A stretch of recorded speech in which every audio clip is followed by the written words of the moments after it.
Hi there, আসসালামু আলাইকুম, welcome back to my channel. আজকের এপিসোডে আমি আপনাদের সাথে সাইন্না পিঠার একটা রেসিপি শেয়ার করব। তবে এই পিঠাটি বিভিন্ন এলাকার বিভিন্ন রকম নাম হয়ে থাকে। কেউ কেউ এটাকে মেরা পিঠা, আবার কেউ দোল্লা পিঠাও বলে থাকে, কিন্তু নোয়াখালীর আঞ্চলিক ভাষায় এটার নাম হচ্ছে সাইন্না হিডা। তো ভিউয়ার্স, চলুন আমরা নোয়াখালীর সেই সাইন্না হিডার রেসিপিটি দেখে নিই। এই পিঠা করার জন্য কোনো রকম মাপের দরকার হয় না, তাই আমি আমার পরিমাণ অনুযায়ী পিঠাটা তৈরি করব।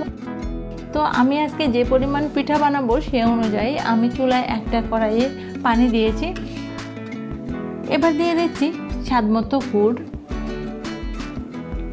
খেজুরের গুড় দিয়ে এই পিঠাটা করলে খুবই ভালো লাগে, স্মেলটাও ভালো আসে। তবে অনেকেই আছেন যারা আখের গুড় দিয়ে তৈরি করেন। দিয়ে দিচ্ছি 2টা তেজপাতা।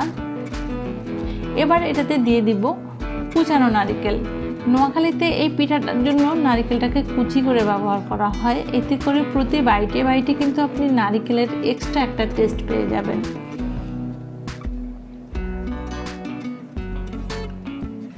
এবার এগুলোকে একটু ভালো করে নেড়ে চেড়ে মিশিয়ে নিচ্ছি আর গুড়টাও গলিয়ে নিচ্ছি। দিয়ে দিচ্ছি 2 টুকরো দারচিনি। তবে চালের গুঁড়া মেশানোর আগে তেজপাতা 2টা আর দারচিনিগুলো আমি তুলে ফেলে দিব।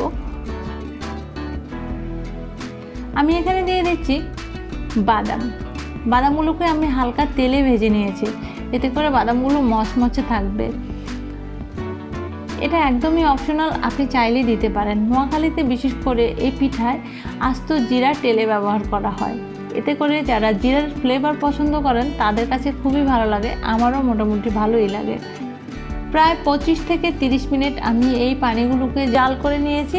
এতে করে পানিটা অনেকটা ঘন হয়ে এসেছে, গুড়ের টেস্টটাও ভালো লাগছে, নারকেলের টেস্টটাও এটার সাথে মিলে এসেছে। তো এবার আমি পরিমাণ মতো লবণ দিয়ে দিচ্ছি।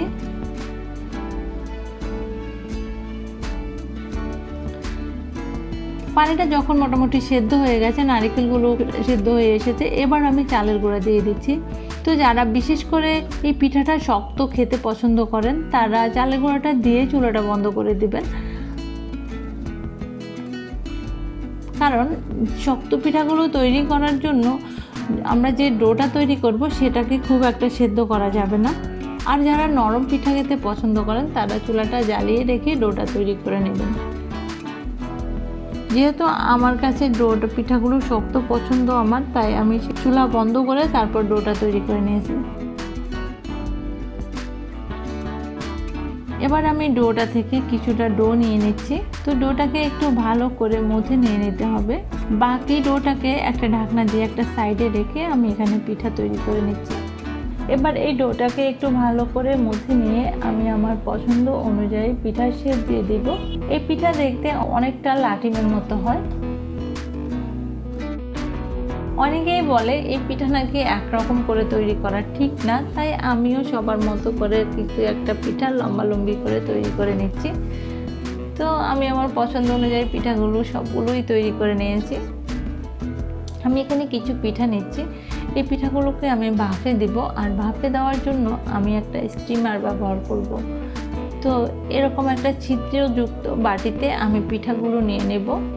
আমি চুলায় একটা কড়াই বসিয়ে তাতে পরিমাণ মতো পানি দিয়েছি, যাতে করে স্টিমারের গায়ে কোনোভাবে পানিটা না লেগে যায়, সে অনুযায়ী পানি দিয়েছি। এবারে এই স্টিমারটাকে আমি পাতিলের উপরে বসিয়ে দিচ্ছি।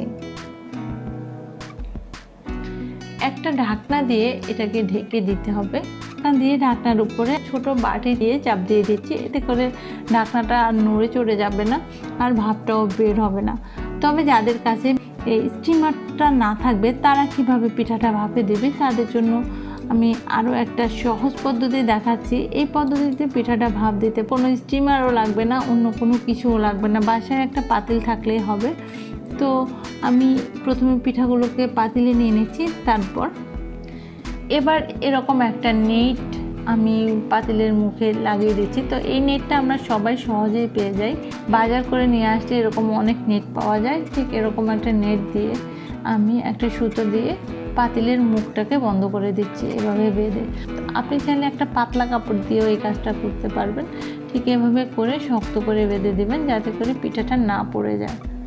আমি চুলায় একটা পাতিলে পানি দিয়ে রেখেছি, তারপর এই পাতিলের মুখে ঠিক এভাবে করে লাগিয়ে বন্ধ করে দিয়েছি, যাতে করে কোনো বাতাস না বের হয়ে যায়। এক্ষেত্রে কোনো চাপ দিতে হবে না।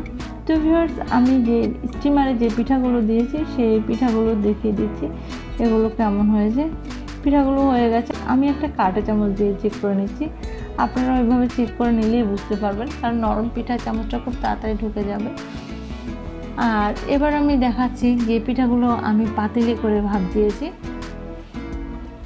আমার সব কটা পিঠাই তৈরি হয়ে গেছে। পিঠাটা পাতিল থেকে নিয়ে ঠিক একটু আলাদা আলাদা করে নিচ্ছি। তো ভিউয়ার্স, আমি আশা করি আমার আজকের এই পিঠা রেসিপি আপনাদের ভালো লেগেছে। আর ভালো লাগলে প্লিজ আমার চ্যানেলটি সাবস্ক্রাইব করবেন, আমাকে সাপোর্ট করার জন্য রেসিপি শেয়ার করবেন আপনার ফ্রেন্ডস অ্যান্ড ফ্যামিলির সাথে। রেসিপিটা লাইক করবেন, কমেন্ট করবেন। তো বাসায় অবশ্যই নোয়াখালীর এই পিঠাটি তৈরি করে দেখবেন কেমন লাগে, আর ভালো লাগলে কমেন্টে জানাবেন। তো আজ এই পর্যন্তই। সবাই সুস্থ থাকবেন, ভালো থাকবেন। আল্লাহ হাফেজ।